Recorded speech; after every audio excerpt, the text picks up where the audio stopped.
Assalamualaikum warahmatullahi wabarakatuh.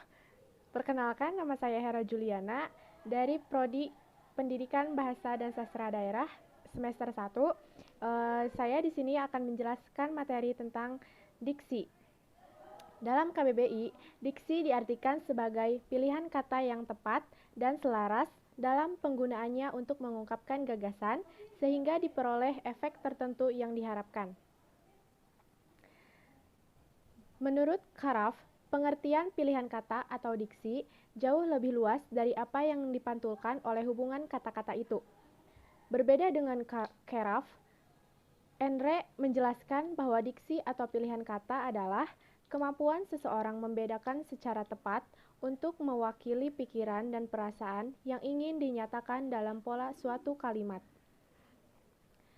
Berdasarkan pengertian-pengertian tersebut, dapat disimpulkan bahwa diksi adalah pemikiran sebuah kata secara tepat dengan ide atau gagasan yang mewakili pikiran dan perasaan yang ingin disampaikan kepada orang lain dan dinyatakan dalam sebuah kalimat baik secara tulisan maupun secara lisan, guna untuk memunculkan efek tersendiri bagi si pembaca maupun si pendengar.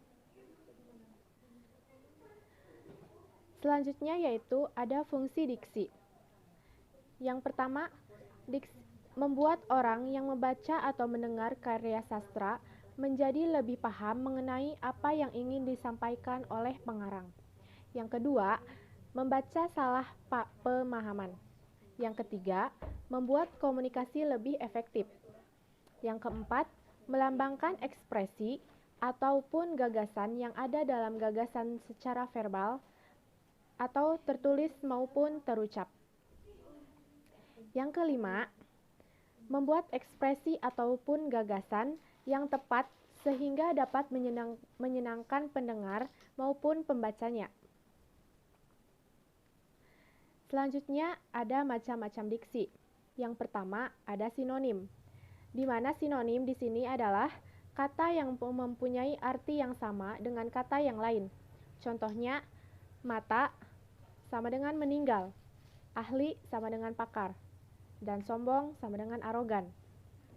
Yang kedua, antonim. Antonim adalah kata yang memiliki arti berlawanan dengan kata lain. Contohnya, besar, kecil, tua, muda, senang, susah. Terus yang ketiga yaitu ada polisemi. Polisemi adalah kata yang mempunyai lebih dari satu makna.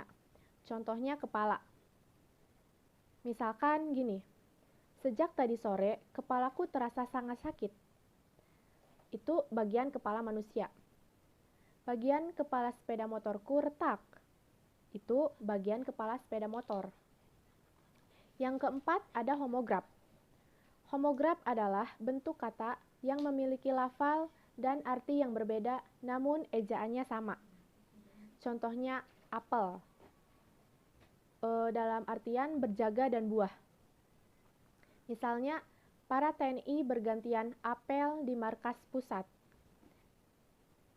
Atau dengan kata lain, paman baru saja memanen buah apel.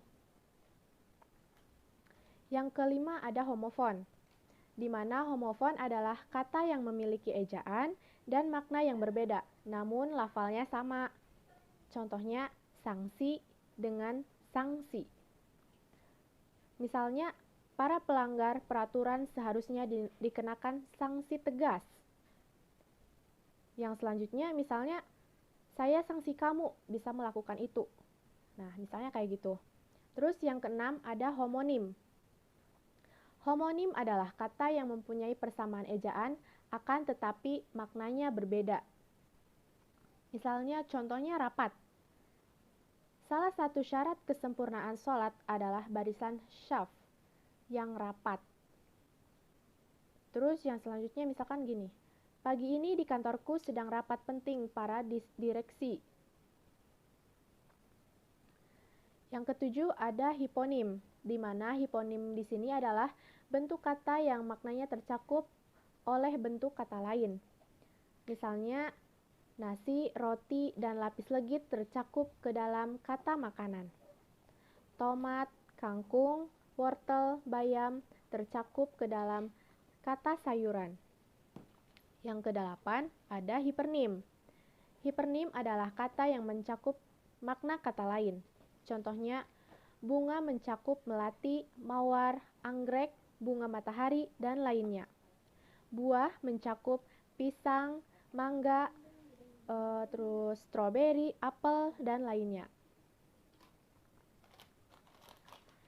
Selanjutnya, di sini ada macam-macam diksi menurut Keras. Yang pertama ada denotasi. Denotasi adalah konsep dasar yang didukung oleh suatu kata atau makna itu menunjuk kepada konsep, referen, atau ide. Contohnya, Dasamuka tidak berdaya, raganya seperti diikat kencang yang semakin lama semakin menjerat. Yang kedua ada konotasi. Konotasi adalah suatu jenis makna yang mengandung arti tambahan, imajinasi, atau nilai rasa tertentu. Contohnya, rumah itu luas sekali. Banyak sekali orang yang menghadiri pertemuan itu. Yang ketiga, ada abstrak.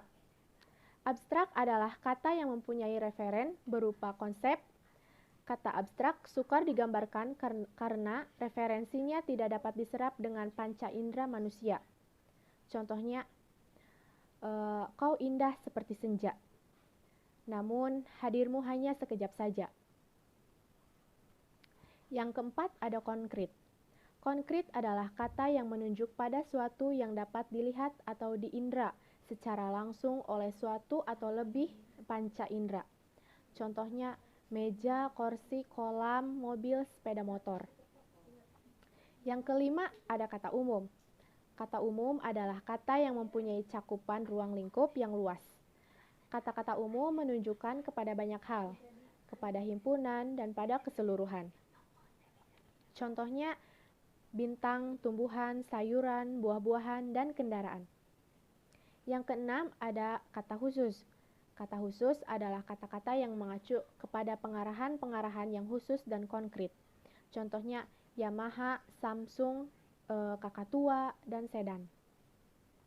Yang ketujuh ada kata ilmiah, di mana kata ilmiah di sini adalah kata yang dipakai oleh kaum terpelajar, terutama dalam tulisan-tulisan ilmiah. Contohnya analogi, formasi, fragmen, segmentasi, konservatif, dan kontemporer. Yang kedelapan ada kata populer. Kata populer adalah kata-kata umum yang dipakai oleh semua lapisan masyarakat. Contohnya bukti, rasa kecewa, galau, maju, gelandangan, dan lain sebagainya. Yang kesembilan ada jargon. Jargon adalah kata-kata teknis atau rahasia dalam suatu bidang ilmu tertentu. Dalam bidang seni, perdagangan, kumpulan rahasia, atau kelompok-kelompok khusus lainnya. Contohnya sikon, atau situasi dan kondisi. Pro dan kon, atau pro dan kontra, atau profesor. 10. Kata selang. Kata selang adalah kata-kata non-standar yang informal, yang disusun secara khas, bertenaga, dan jenaka yang dipakai dalam percakapan. Contohnya, mana tahan, unyu-unyu, cabe, ketemu lagi, aduhai. Gitu. Yang selanjutnya ada kata asing, di mana kata asing adalah unsur-unsur yang berasal dari bahasa asing yang masih dipertahankan bentuk aslinya karena belum menyatu dengan bahasa aslinya. Contohnya, komputer, cyber, internet, handphone, dan lain sebagainya. Yang selanjutnya ada kata serapan, di mana kata serapan adalah kata dari bahasa asing yang telah disesuaikan dengan wujud atau struktur bahasa Indonesia. Contohnya, ekosistem, motivasi, musik, energi, dan ekologi. Yang selanjutnya ada kata baku dan non-baku. Kata baku adalah sebagai bahasa resmi dan sebagai kerangka rujukan norma bahasa Indonesia dalam penggunaannya.